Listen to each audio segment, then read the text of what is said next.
everybody. I'll give you a moment to connect to sound. Hello.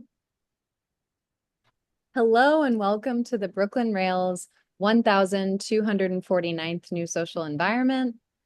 I'm Chloe Stagaman, Director of Programs here at the Rail, and I have the extreme pleasure and privilege of being your MC today for a conversation featuring Joshua Bardfield, Alvaro Barrington, Dan Colen, Anna Imhof, Neville Wakefield, Sarah Workneh, and Eleanor Heartney.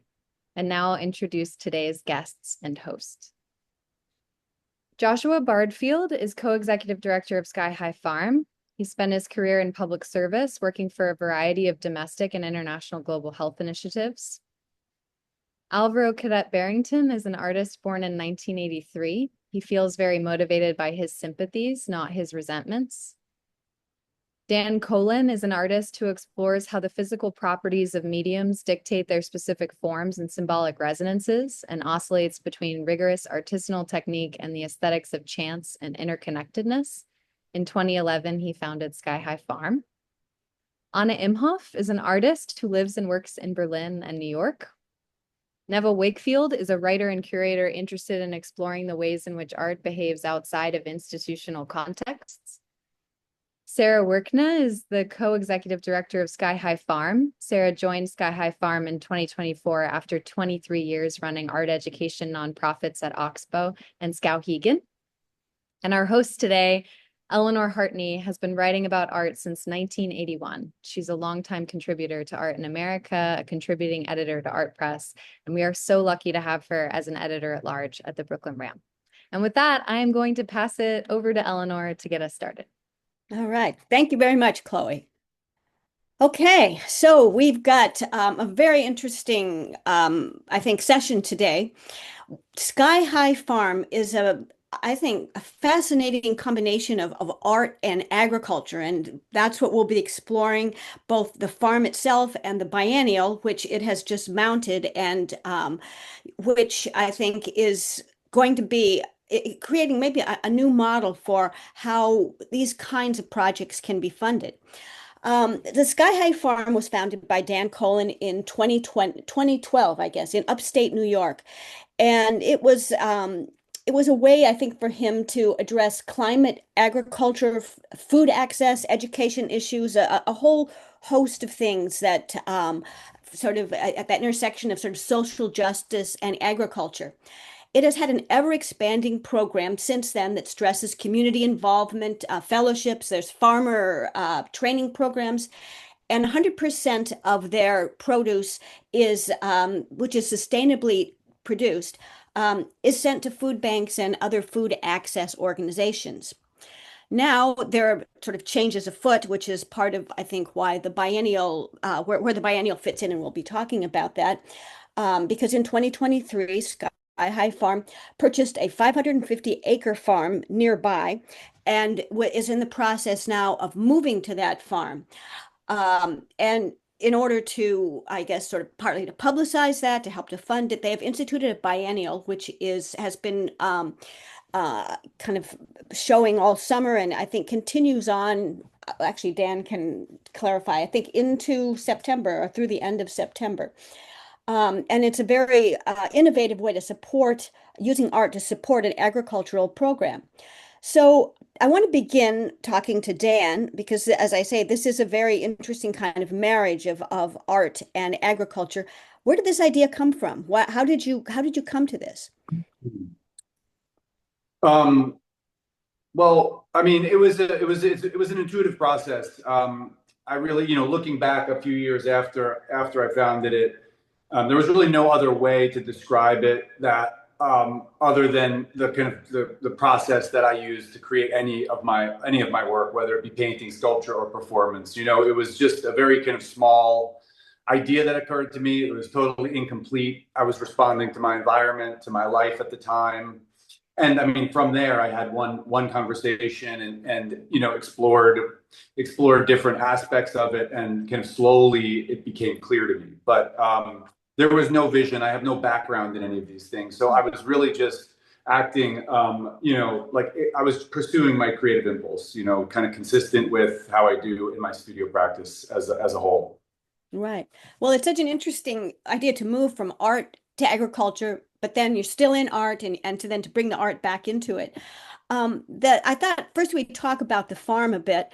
And I think Josh and Sarah can sort of address that there are certain basic principles behind kind of the whole program that the farm has instituted.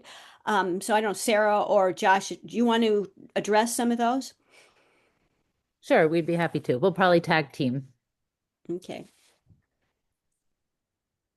Oh, do you want to? That was the Oh, question. oh, Sorry. yeah. Why don't you start? Yeah, I mean, I think we have here an interesting PowerPoint that sort of with bullet points that sort of is showing some of the major programs that you're involved in, and maybe if you could just give us a quick little rundown on each of those.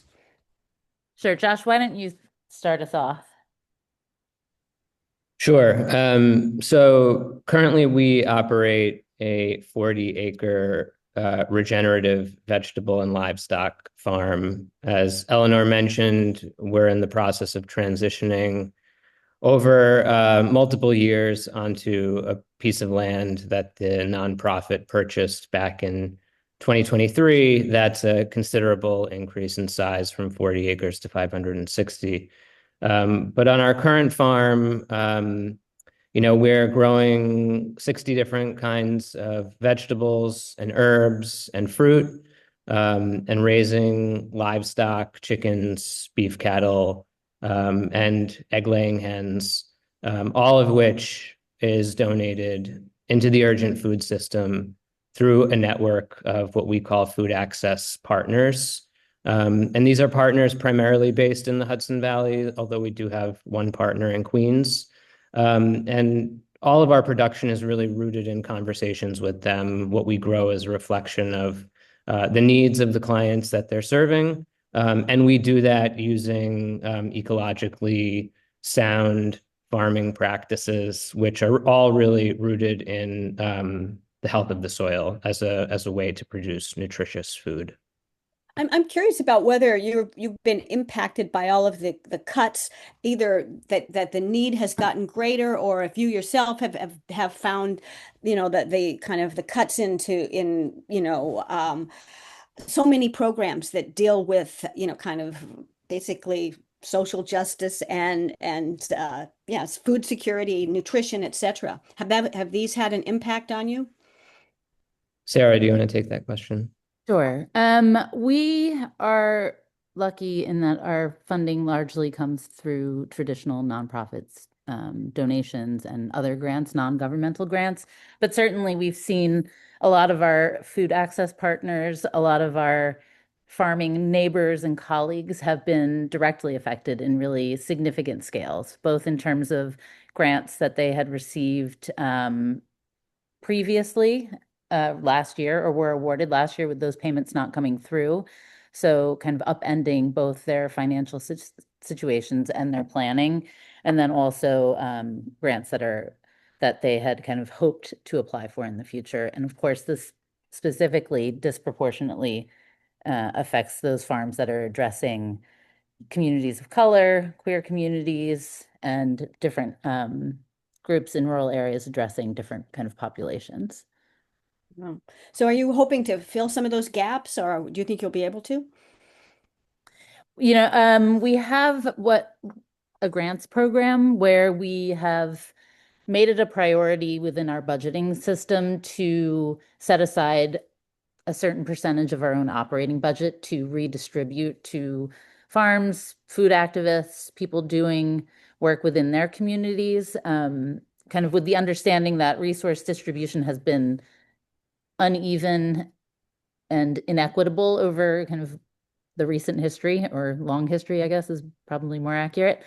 And those communities that have not received the same resources are also the communities that are oftentimes most affected by climate change and industrial agriculture and food deserts. And so each year we award roughly 20% of our annual operating budget to groups working to transform their communities' food systems, their local food systems. So to date, we've given away over $1 million to over 100 different projects and organizations throughout the US and some internationally. This year alone, we will have given out $450,000 to 57 different projects. So to the extent that we can continue to grow that program and further kind of support innovative and kind of self-determined imaginings of new kind of food systems, we are looking to do that. Well, one of the things I find so interesting about what you're doing also is, I think as Josh was saying, about sort of soil restoration. I mean, it's not just about distributing growing the food and distributing it, but you're also, I guess, not only yourself using sort of much more sustainable, ecologically responsible forms of farming, but you're also there. You have a training program as well to try to spread those. And especially, I suppose, in the Hudson Valley, that it's probably not so common. I think, I would imagine a lot more sort of monocultural kind of farming going on. So could you talk a little bit about that? Because I think that's very interesting. I think you mentioned sort of soil restoration and how does that all work? Josh, why don't you talk about the science and I'll talk about the intent. Sure, I'll try. Yeah, I mean, on our current farm, it means lots of observation, but also empirical testing. So we do soil testing. We actually test sugar levels in the grasses that are growing in the pasture and in produce that's coming out of the garden as a way to through, I guess, as a proxy for nutritional value in those food items. But we understand, and I think, the science supports this, that the basis of all healthy food is healthy soil. It's one of the most biodiverse ecosystems on the planet. And we know that soil disturbance is one of the things that results in unhealthy soil. So our vegetable production, for example, is no-till. It's predicated on minimal soil disturbance, keeping the ground covered. It allows ecosystem functions like the water cycle, for example, to be optimized. So on a lot of farms that are running tractors, you see water pooling. Water moves very quickly. In our soils, there is no pooling. Water cycles through the soil. And that's just one example of many variables that affect the sort of broader ecosystem beneath the surface that is host to billions of microbes, fungal communities, other insects, earthworms, things that contribute to the production of healthy plants. On the property that we're transitioning onto, it was a former dairy farm. It was conventionally managed. It was monocropped, primarily corn and soy. We know that they used synthetic pesticides, herbicides, synthetic fertilizers. All of that disrupts every ecosystem function we can think of. So our process has been deep study of the land to understand what the opportunities are for restoration. We do that in partnership with biologists, looking at the soil microbiome. We do it with ecologists. We did a comprehensive biodiversity study of the property to look at all of the various ecological niches, the wildlife, insects, pollinators, birds, to sort of understand the overall health of the farm's ecosystem. And we're in the process of planting perennial pasture. So a wide variety of different types of grasses and forbs across almost 200 plus acres that were previously in corn and soy as a way to try to bring back some of the biodiversity that was lost through the previous operation. And I think what we're looking at now, I believe, is the new property, correct? Yes. Yeah. So and maybe Sarah, you could say a little bit about what is it moving to this larger property? Of course, obviously you're scaling up, but what else does that allow you to do? Why did it feel imperative to move to a larger property? Well, I think first it was important for Sky High to have its own, once it transitioned to being a nonprofit, it was important for the farm to have a permanent home. Currently, we are on Dan's personal property, very graciously, and we're lucky to be here. But I think in the long term, also this property is for our current property is 40 acres, as Josh mentioned, and this 560-acre property actually allows us to kind of create new opportunities for work. So a lot of the climate work that Josh is talking about, but also like the scientific research, the data, having the opportunity to gather all of that information and also share it with other farmers, with other scientists, in thinking about what does this process of conversion actually start to look like? How long does it take? How much does it cost? Also, given the scale of our current property, it is more challenging to have visitors and guests and community participation. So I think a big opportunity for this new property is the chance to invite lots of different kinds of people to join in this conversation with us, to learn alongside of us, to kind of spread these practices even further than just our fellowship program or our grants program. So really thinking about it as a gathering space. Wow, yeah. And now I'd like to transition now to biennial, because anyway, I think it's very interesting. And maybe Dan, you could talk about what is the connection between the farm and the biennial? Why a biennial? What is the thinking behind that? And how are you using art in this particular way? Well, there's a few kind of ways in which to talk through that, but deciding to shift the organization, transition the organization from something which my studio ran and operated into a public not-for-profit organization was like a journey.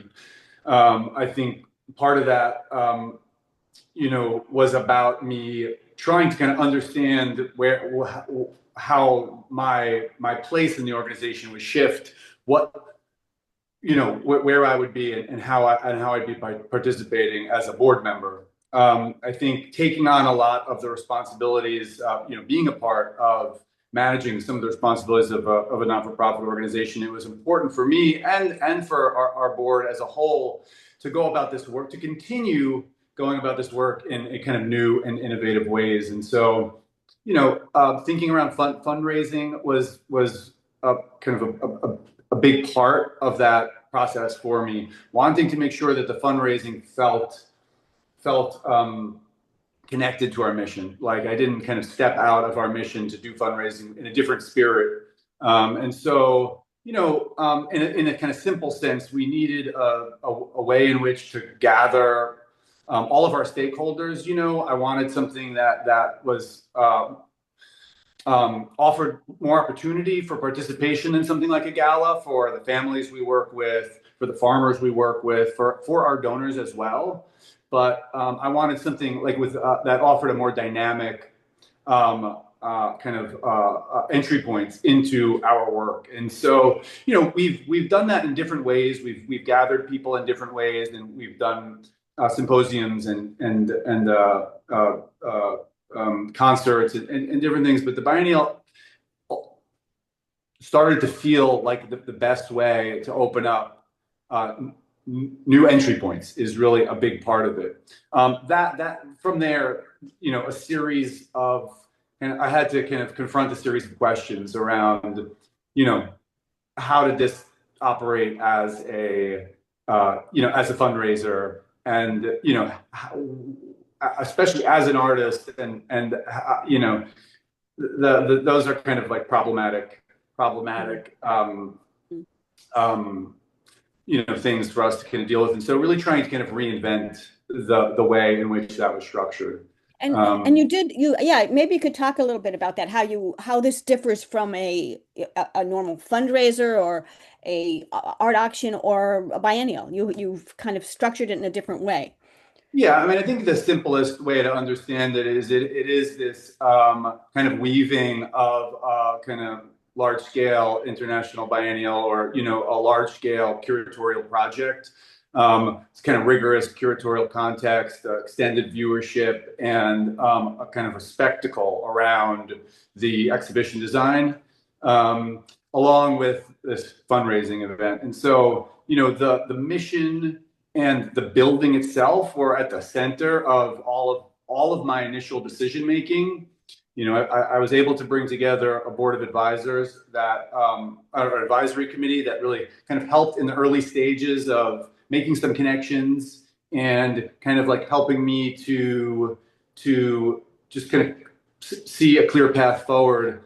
But from there, over a 2-year period, so many of the decisions were made in this extended dialogues with the artists who participated, because it's really, typically those two types of events, biennial and fundraiser, are almost the opposite types of ways of art existing. And so it was really these lengthy conversations with the artist and trying to kind of figure out the exact way. We made,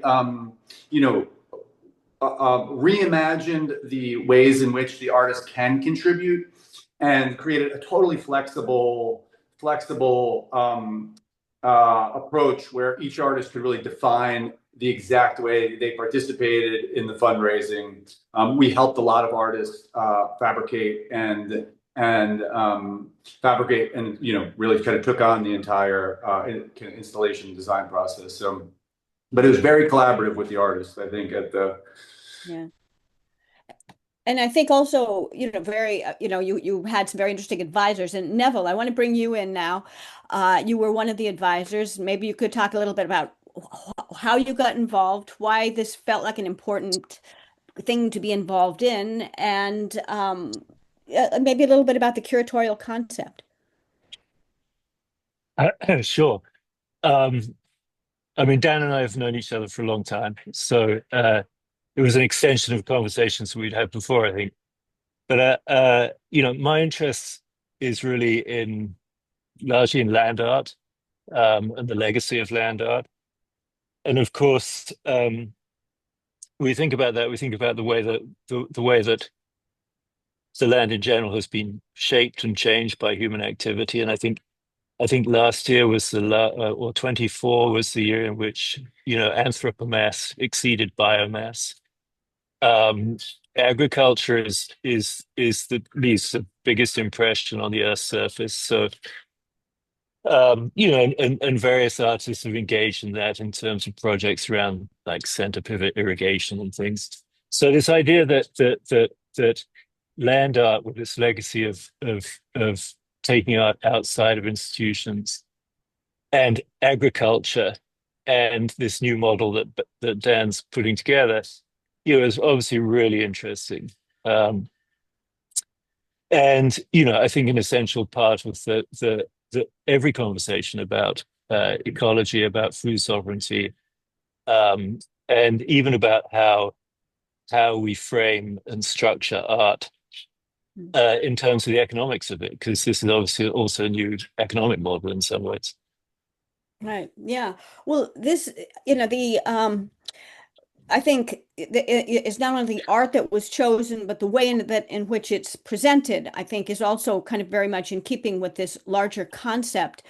And maybe I think maybe we can bring in Anne now, because no, wait, before we get to Anne, I wanted to talk about the annex. There's sort of basically 3 parts to the biennial.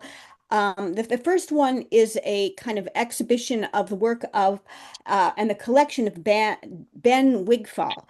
And I guess maybe Dan, you might want to talk about this. And can we move back to let's okay, here we go. Yeah. So that was very interesting. So the first part of it is this a collection of African masks, sculptures, etc., and then also the collector Ben Wigfield's own work. Why did that feel important to you? Who is he, and why did that feel important to as a kind of intro to the biennial? Yeah, no, it's good to take a kind of reflect on this a little bit. We really saw this first room as the kind of, let's say, the kind of heart and soul of the show. I'll also, just kind of for broader context for the show, the building I mentioned is a kind of central character in the show, even the kind of walls of the building, the ceiling in this case. We essentially moved in and didn't bring in any construction materials with us. So any drywall or paint was already there, but for the most part, there was none. And so we tried to only bring in art. And so as we'll talk about a little later, we ultimately used art as a kind of substructure for the other artworks itself. And you can see in this room, we struggled to figure out a way to display the works with almost no armature. But so yeah, Ben is kind of like I kind of use this term reluctantly, but like I think just to describe the point, is an early practitioner of this kind of social practice. He was very kind of focused on his community and how his art practice could help to support, in particular, the youth in his community. He was a Black painter working in an abstract expressionist style, born in Virginia in the 30s, and of course the opportunities were limited for him working in that way at that time. He kind of switched to printmaking and focused on teaching and moved to SUNY New Paltz, which is just in our region. This is in the late 60s and early 70s, and when he arrived, he started interacting with the local youth and eventually set up this place called Communications Village, where he was apprenticing the local youth in printmaking. Also, at the same time, it was a haven for other Black artists, and people like Charles Gaines and Mel Edwards were passing through. And this kind of like continued to evolve into a gallery, and where people like Terry Atkins were doing major shows in the early 80s, when really there were very few other opportunities for them. In my kind of like work in building Sky High Farm, somebody who I met early on who was very influential for me was Linda Good Bryant, who founded Jam Gallery just above Midtown, and now operates also like another food justice project in New York City. And so, I'm very kind of steeped in what she's done, and this, in a sense, is a predecessor to that. So the estate has been working to try to better, find better recognition for Ben's work, and it had so many elements. So he did these oral history recordings that he called audiographic works, and that's a part of this room. There's an audio. It's a very immersive thing, and his wife's weavings are in the room. There's an object that one of his students made for him, and then there's these prints that coordinate with those files.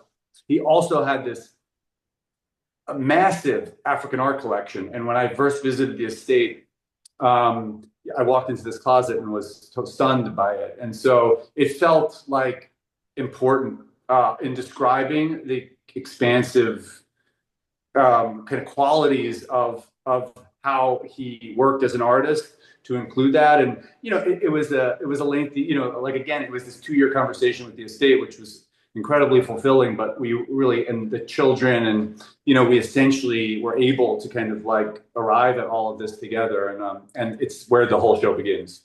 Wow, yeah.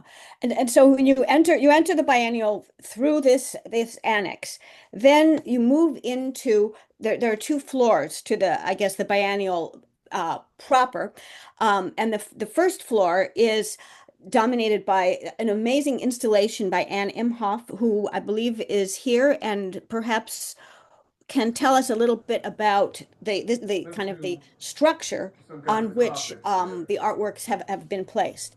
How we do this profit share? Hi, yeah. Yeah, first of all, like I am so grateful to have been part of this. And Dan approached me not merely to invite me to this biennial, and also not to support the farm. It was like more that he approached me as an artist, and we were both so interested in what we're doing, like vice versa. And I have the feeling like we have a certain desire and like sense of for community, and like wanting to be in community. And I like Dan and I started talking, so that was the beginning of that conversation that led in the end to me participating in that scale in this biennial. So like, and I learned about like Dan and his and the farm and like his work more and more, and for me, it's like interesting to see that like you see something from the outside, or some art practice artist from the outside, and then realize the closer you get, the more interesting it gets, and the deeper you go into something, the more complex. And I think Dan and I are both very drawn to performance and to ephemeral things, and like I think both of us question, even though there is like there is this very much present in our art practice, to material and the how material stays in the world. Sometimes you have to, or I in my practice then make even a bigger gesture to somehow prove myself that it still is okay to put something in the world. And the art piece that Dan asked me for to participate in the show with is an installation I did 2023 in a show at the Squid Magas Gallery in Los Angeles that had that was consisting out of these water tanks. The white things that you see here is like water tanks that I used for storing water, but also then I learned from Dan, I used in agricultural contexts to compost. And so he asked me basically to participate with a work that had a very different shape. It was like a cube, and you walked in the cube, and then you had this labyrinth. And I dealt with the labyrinth in a way that I put my own paintings and art pieces behind it so that they were obscured. And then I took one or two of them out so that you saw them only a little bit. And then Dan asked me, like, what do you think to participate in the biennial with a work? And we talked about a painting first, and then he was suggesting to do something with these works, with this work, and to use it basically as a structure where artists could put their work inside.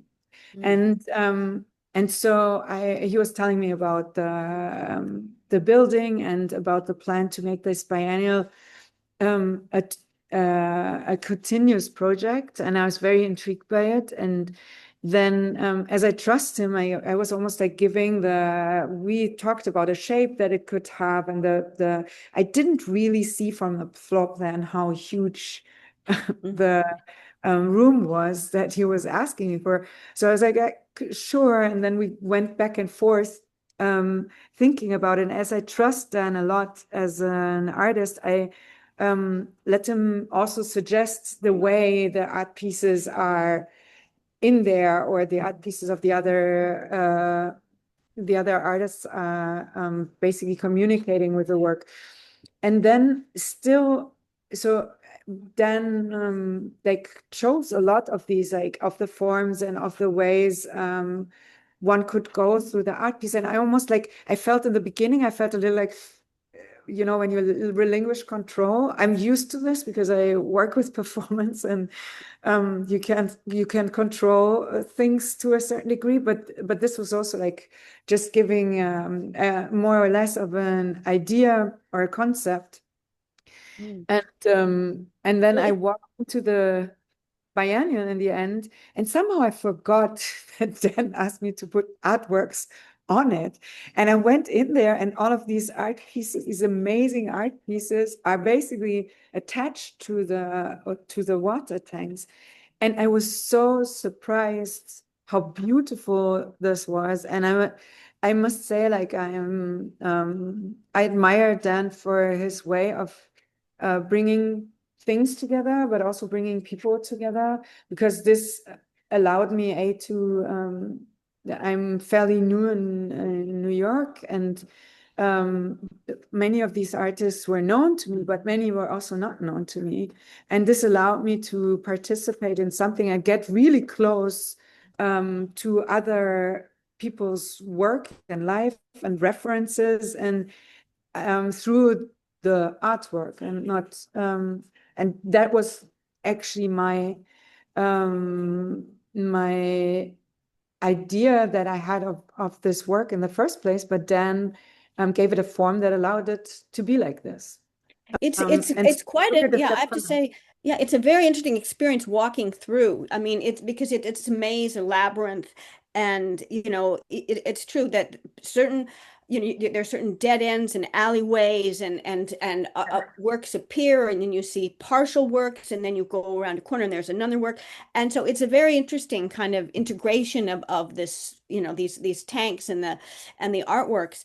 And actually, I think we also have here Alvaro Barrington, who is one of the artists who's in also, hanging in this first floor. And Alvaro, I'd love to hear from you now. Kind of first of all, how do you feel about having your work in this context?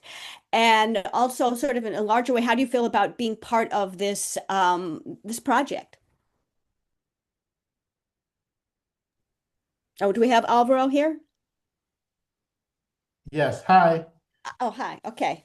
Yeah. Hey. So, yeah, how did I mean, what a unusual context. How did it work for you?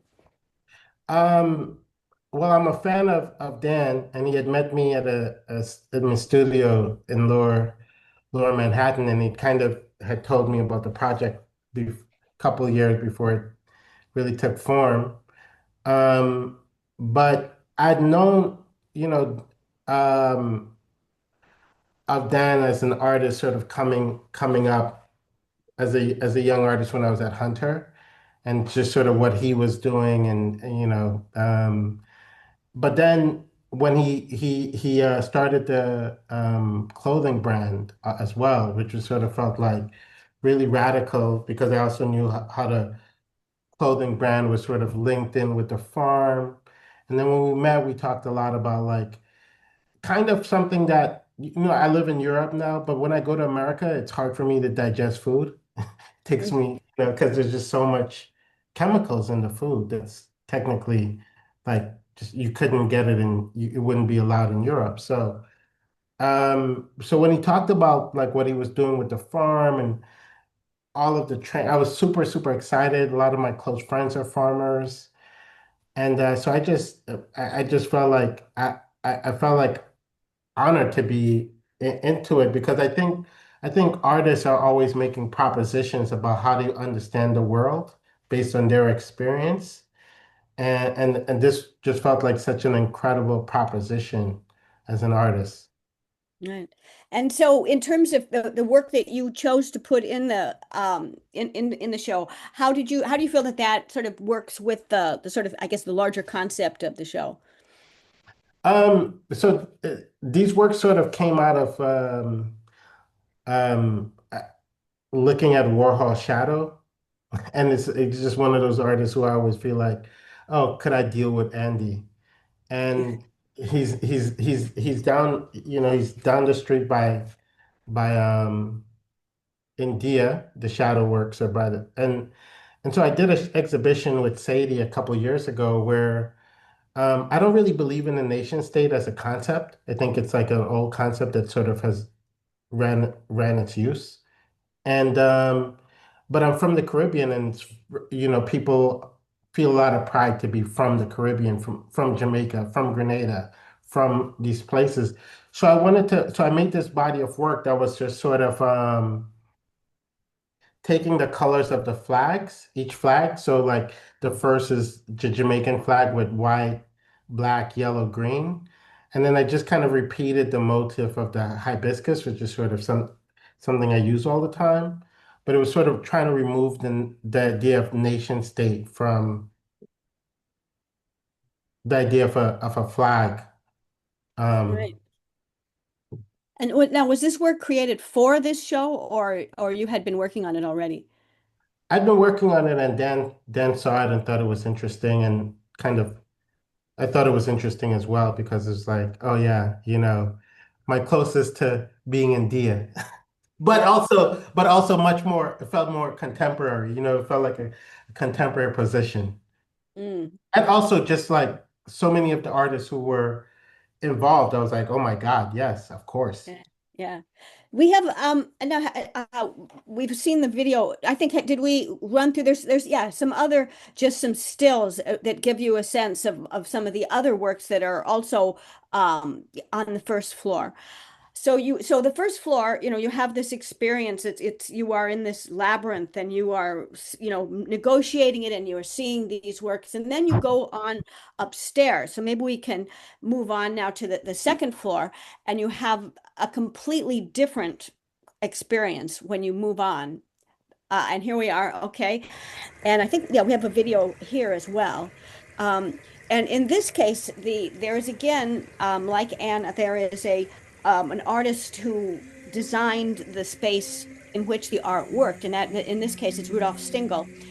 And it's instead of being kind of closed and intimate, it's a big open space, as you can see here, with a mirrored floor, and then the work sort of set throughout. So it has a kind of very different, a totally different feeling.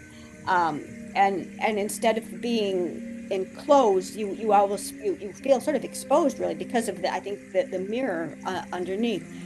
And yeah, and again, different kinds of works here as well. Maybe Dan, you want to talk a little bit about why, I mean, what was the idea behind such this particular installation format as opposed to the one downstairs? Yeah, I mean, you kind of described the relationship between these two things. They were meant,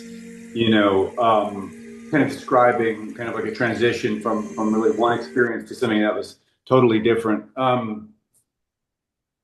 And again, for me, the building is such an important part of it. And trying to kind of figure out how to bring in artworks that allow the building to kind of like come to life.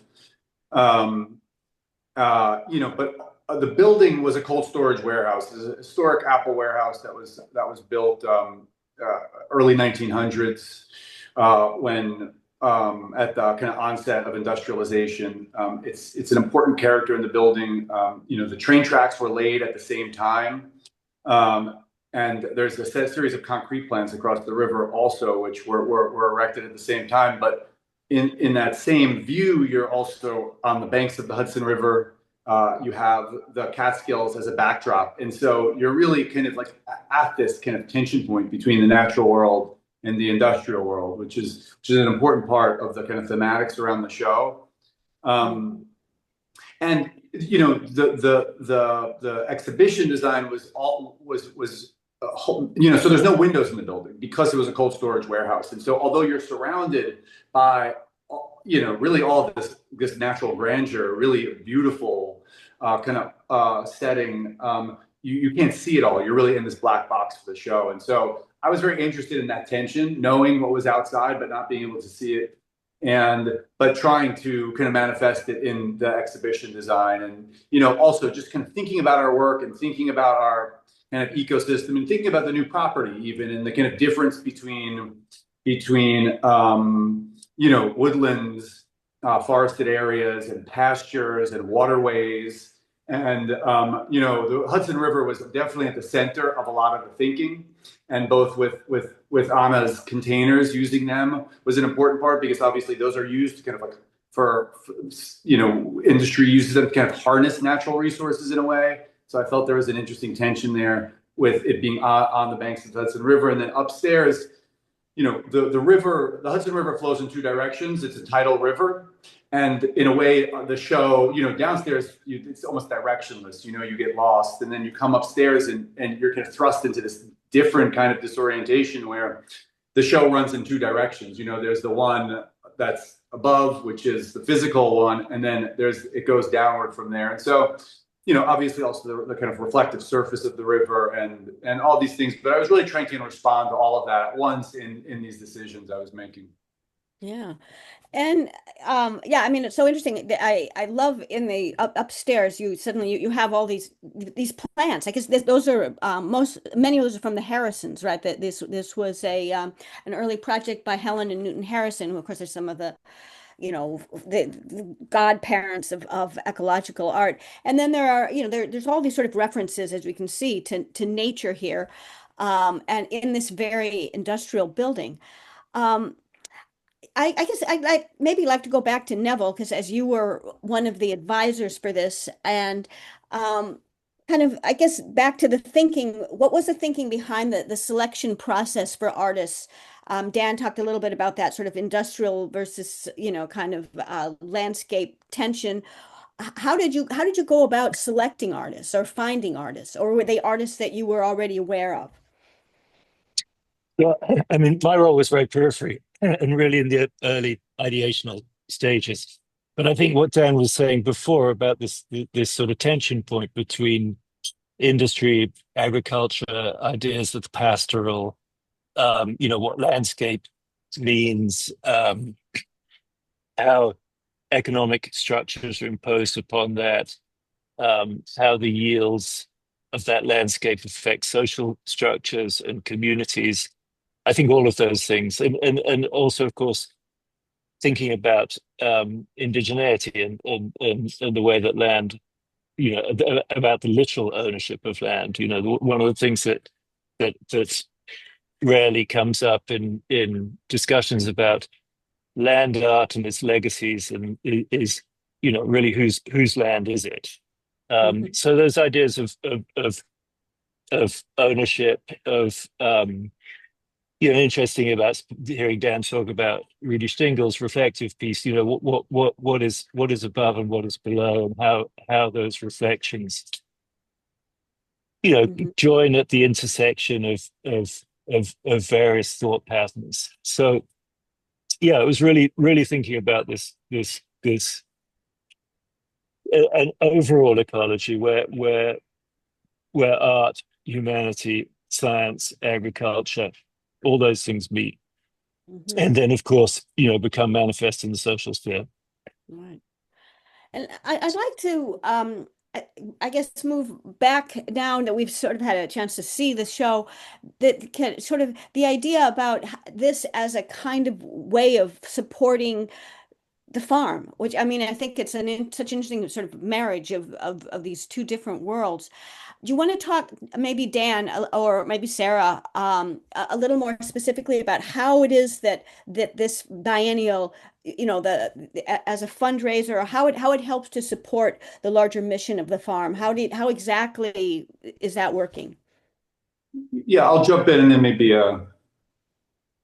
Sarah can probably build on some of the things I share. So, I mean, we've had over 5,000 people visit. I don't really know. I haven't followed, but I heard that number at some point. So I think more now, 5,000 visitors. This type of event, it just allows that kind of audience in a way that our farm really doesn't, both in terms of location, but I think just also in terms of how people are looking to spend their time in general. So, for us to succeed in our work, although it's important that we're able to fundraise enough capital to sustain.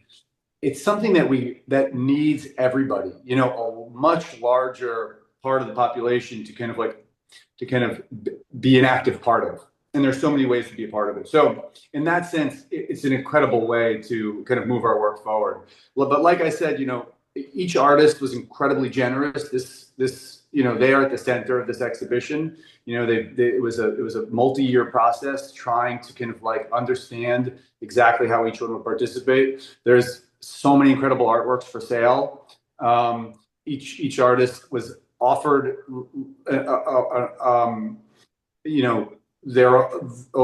their own way of participating, and so that's appropriate for where they are in their career. So obviously, more established artists can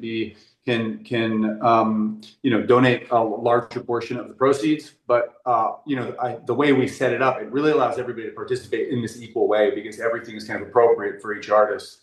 I don't know, Sarah, why don't you jump in and kind of talk more broadly about how you feel like this really kind of helps us to sustain and grow our impact?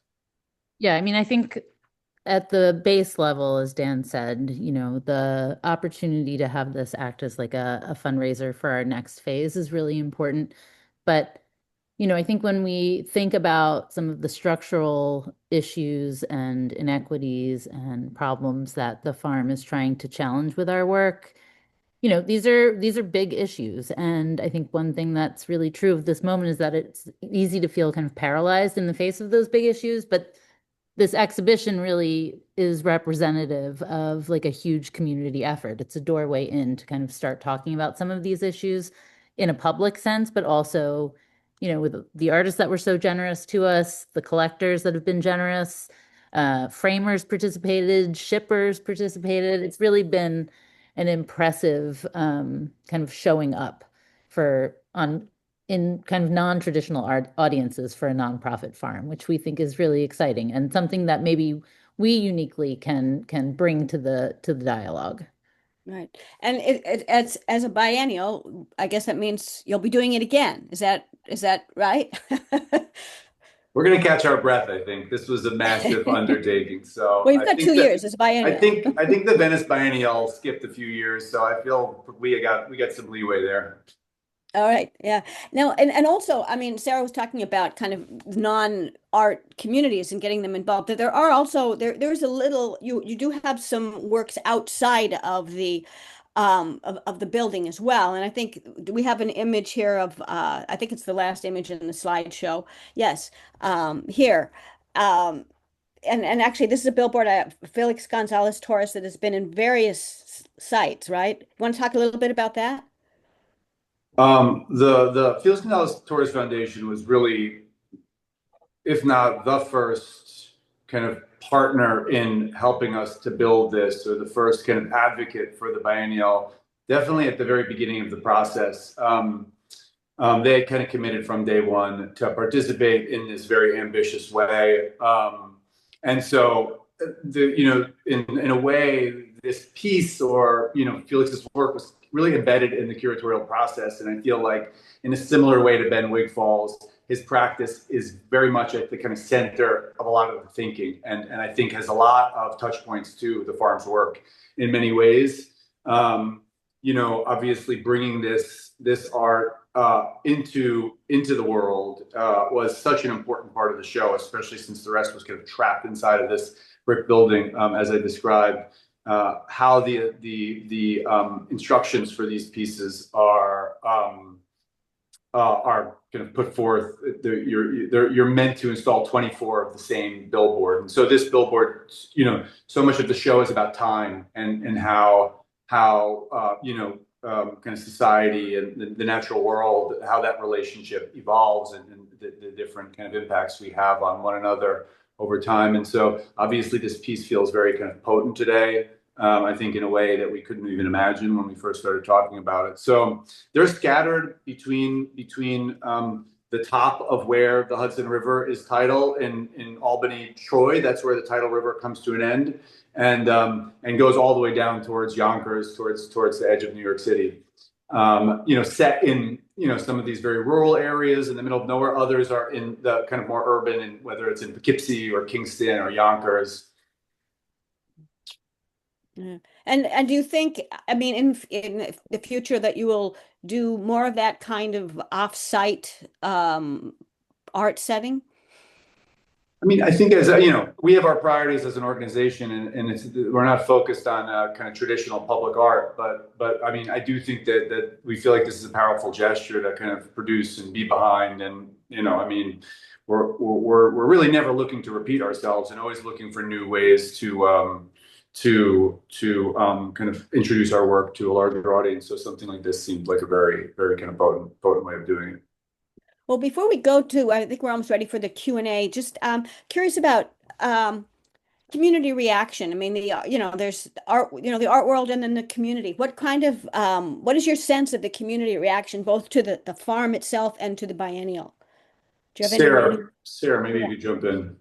Yeah, I mean, it's been really a fun and special way of getting to know our neighbors, both here in Pine Plains, but also farther in Germantown, where that show actually is. I think the building has been a real mystery to a lot of the neighbors. They haven't been able to kind of get inside of it until now. So I think it's been a really good entryway, and people, people have enthusiastically kind of started to knit together the ideas presented in the show, the work of the farm. We have a little office at the start of on your way into the exhibition, and we've had some really engaging and deep conversations about both our kind of local urgencies and kind of a larger, more global conversation about food insecurity, food systems, climate destruction, and what have you. So it's done what we hoped, I think.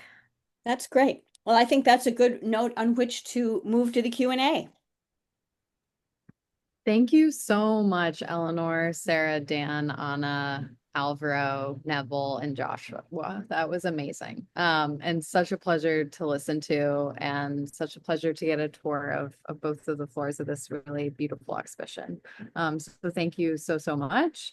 Our first question is going to be from Thong. I encourage audience members to please post your questions at the link in the chat, and I'll turn to you next. But Thong, I'll go to you first.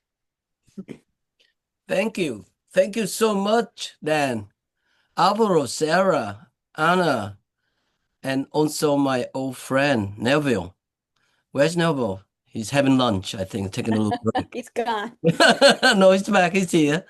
What a show.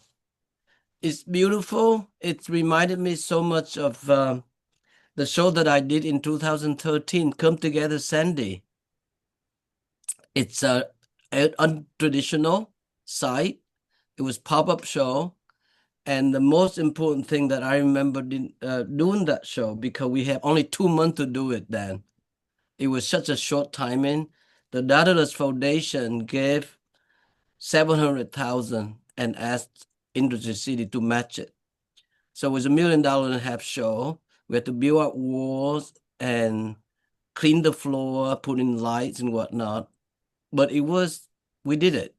And one of the things that sustained me throughout the whole entire time was constantly being reminded of a wonderful Vietnamese proverb that was told to me by my beloved grandmother.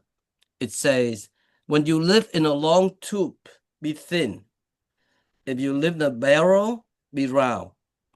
And that was my editorial vision. And I think that I felt that about the show. As Anna did that amazing, as you described, Eleanor, earlier, the so-called labyrinthian space, as opposed to the top floor, is the opposite. It's open. And it's a thrum and thrum, thrum and thrum. It's a push and pull of space.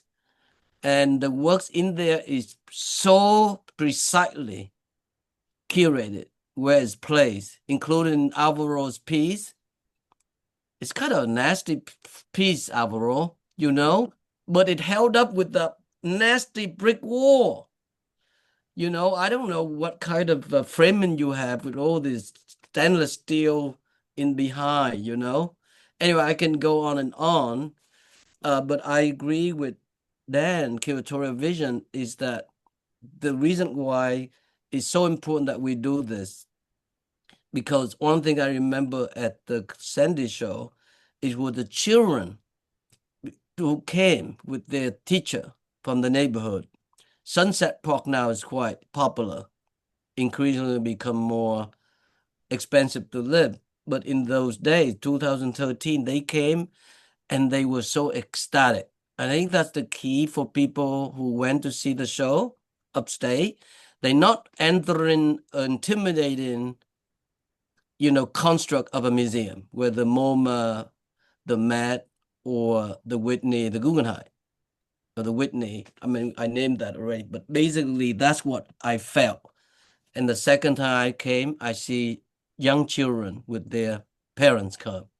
They came and they were ecstatic. They were welcome. They know it's their neighborhood, and it's just fantastic experience. And what can I say? I congratulate, I admire it, and we need to support you guys. And so that's not a question really, but the question remained to be, I think we wait till the next show. the next 2 years.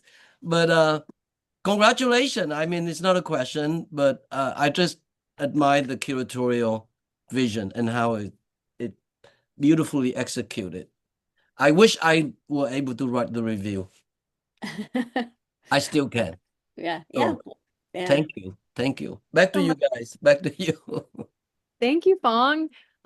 We have so many questions that have come in that time. So I'm gonna ask a few questions from the audience. It looks like everyone wants me to ask their questions, but if you want to ask your question yourself, just turn your camera on and I'll allow you to unmute to ask. The first question is from Katie. Katie asks, can you talk about the initial business model and how it's evolved with experience and growth? I'm interested in the pre-501c3 structure. Is there an intention to make sales from the biennial to support the farm? And is the curation of the biennial meant to materialize the farm's ethos? Well, we kind of mentioned this in passing. The farm was just really founded as an artist project. I ran it through my studio. So it was just a personal project that I was doing for about 8 years. And just Dan, to add that it was intended not to be a business, in fact.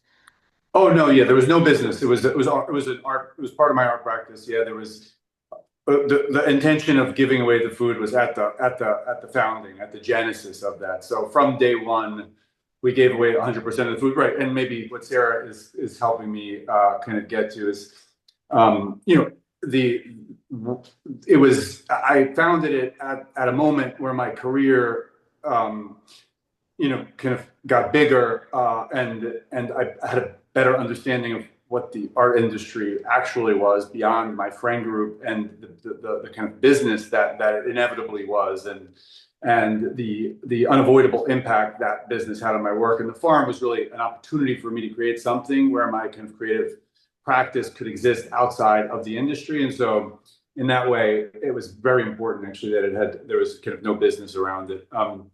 But I knew nothing about farming or agriculture or food access, at the outset. And as I kind of came to meet all these incredible people through the work and learn a lot more about those worlds and what we were achieving, it became clear to me that my art practice, my income was not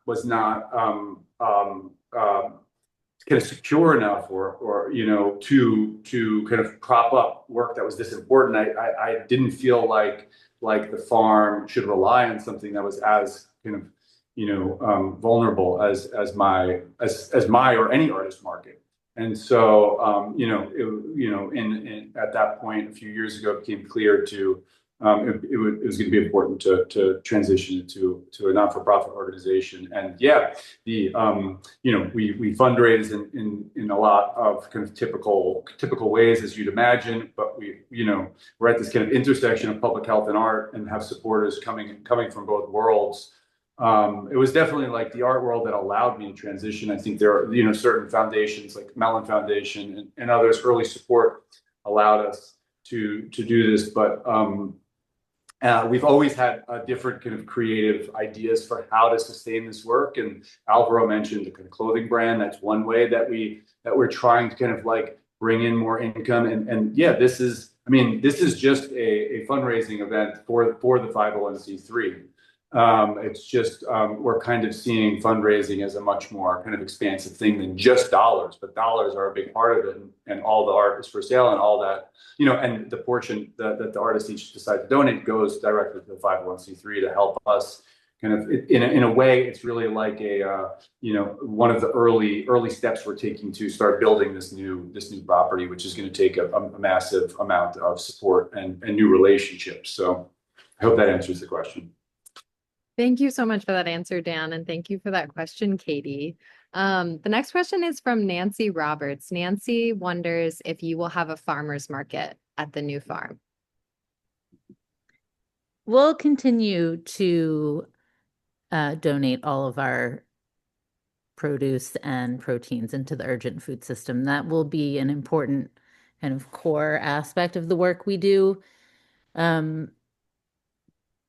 but externally, facing, there's a real opportunity on the new property for others to be growing and participating in lots of different conversations. And ultimately, one of the goals on the new property is to have what we call an incubator farm, which is a space for farmers that maybe can't necessarily afford in their kind of current business model to have land or to implement infrastructure, which is kind of necessary. So ideally, we will support other farmers kind of as they kind of build their businesses for the future.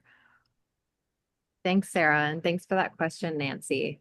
The next question is, do you feel that this model is replicable, or do you think it's quite site-specific?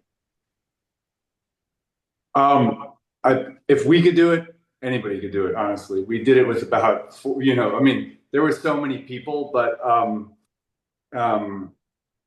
really do think that it's something that other people can kind of approach and consider certain qualities that we're kind of have developed here, and consider ways in which to incorporate them into the way that they work.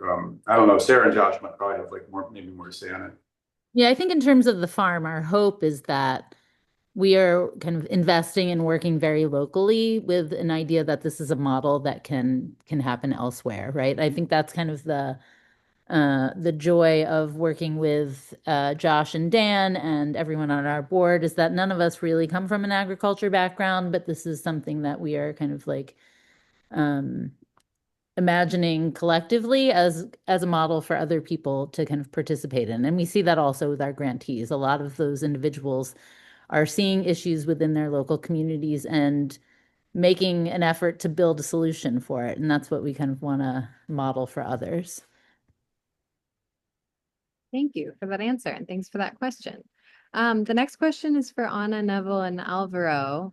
What has your collaboration with Sky High Farm, has it affected your relationship to agriculture and food in your own life and in your own practices?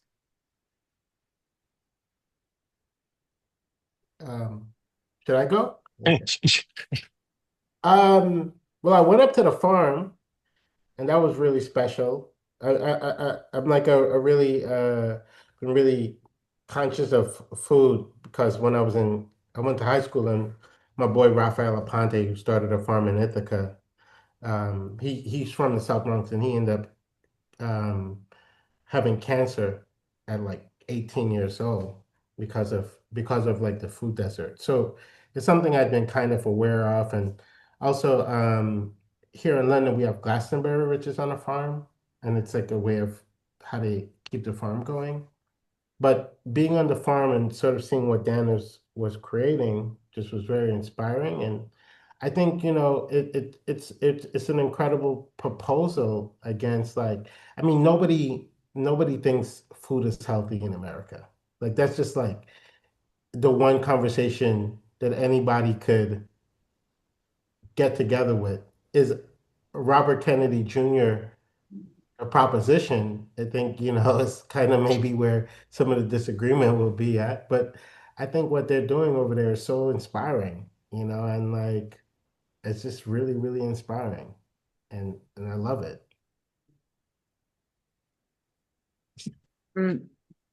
Yeah, I mean, I just second that inspiration. It's the whole project, I think, just has given me the opportunity to rethink so many kind of foundational tenets that have informed my thinking about art, land, what it yields, how agriculture has changed it, what land art might be.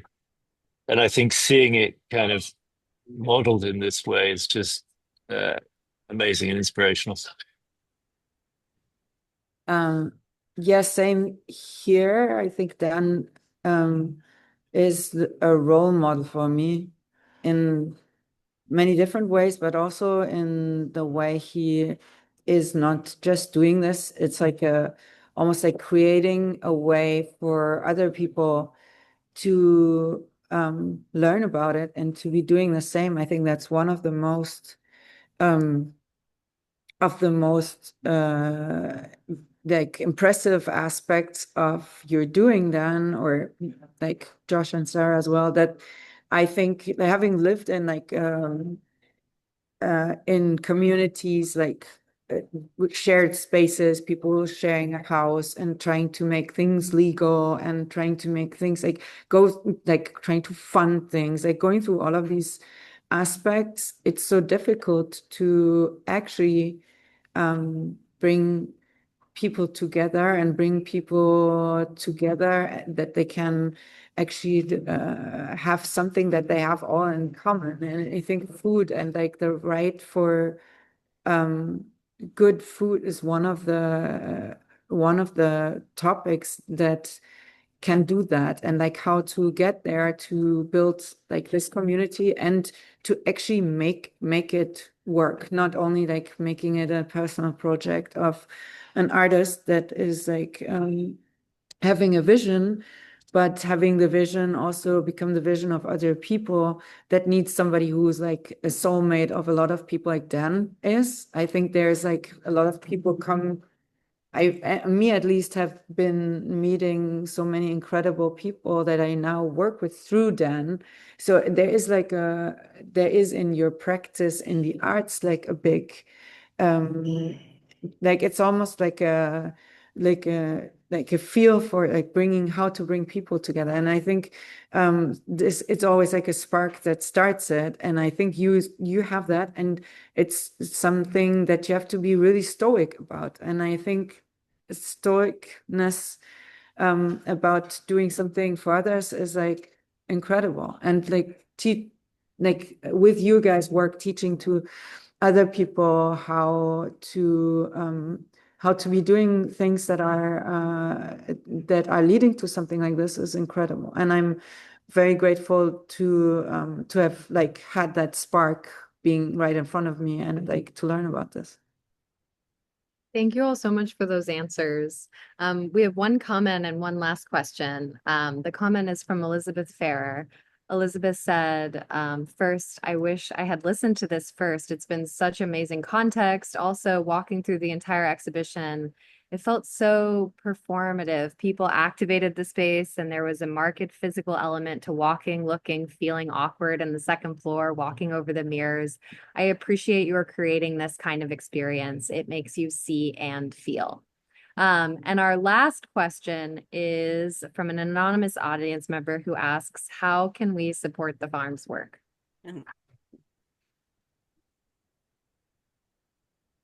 Josh, why don't you answer that one?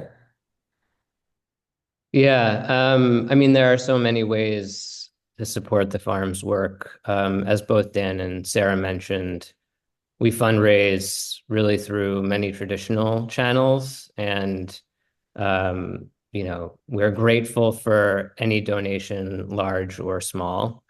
We rely on traditional philanthropy for the majority of our funding, which today in this moment is precarious, but can also be unpredictable. And I think having allies like everybody who is interested in our work, who are here in this Zoom room today, who are aware of the work that we're doing and can contribute even in a small way.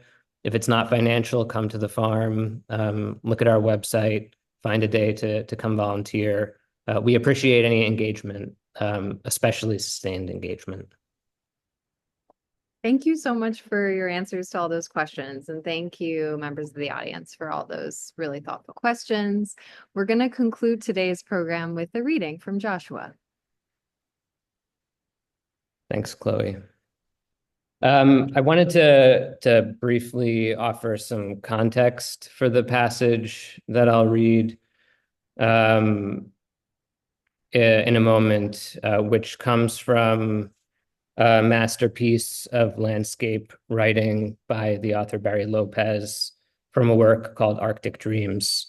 And hopefully some of what has been discussed over the course of this afternoon's conversation will be evident in his words.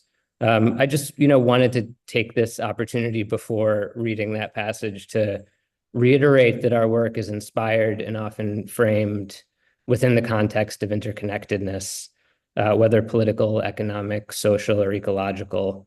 Reflecting on these layers of complexity, especially at this moment, as Sarah mentioned earlier, can often leave us feeling estranged from ourselves and from each other. Yet, in continuing to build and evolve Sky High Farm, we're collectively trying to dispel any sense of estrangement. To connect to the physical landscape, to embrace its transcendence, to scaffold a knowledge and an intimacy in its geography and a concept of justice for the world that we live in community with other humans, with animals, and with all living creatures. To embrace the mystery in our role within it so that we might harness some source of inspiration and hope. Barry asks his readers not to unravel the complexity of life on Earth, but to consider it seriously. And we ask you all to join us in our journey through it as fellow travelers and for your support and allyship in the work ahead by building relationships, harnessing our shared knowledge and life experience to achieve something greater than ourselves. Barry's words unfold as a kind of celebration of interconnectedness and a plea to us as humans together in space, to our sense of place and purpose, and with a kind of deference to the rhythms of the land and its millennia of knowledge, to an awareness of something beyond ourselves and older than any concept of human time and its becoming. And now I'll read the passage. As I moved through the Arctic, I thought about a rhythm indigenous to this land, not one imposed on it. The imposed view, however innocent, always obscures. The evidence that there is a different rhythm of life here seemed inescapably a part of the expression of the animals that I encountered, though I cannot say precisely why. A coherent sense of the pervasiveness of such a rhythm is elusive. Another reason to wonder which rhythms are innate and what they might be is related as well to the survival of the capacity to imagine beyond the familiar. We have long regarded animals as a kind of machinery, and the landscapes they move through as backdrops, as paintings. In recent years, this antiquated view has begun to change. Animals are understood as mysterious, within the context of sophisticated Western learning that takes into account such things as biochemistry and genetics. They are changeable, not fixed entities, predictable in their behavior only to a certain extent. The world of variables they are alert to is astonishingly complex, and their responses are sometimes highly sophisticated. The closer biologists look, the more the individual animal, like the individual human being, seems a reflection of that organization of energy that quantum mechanics predicts for the particles that compose an atom.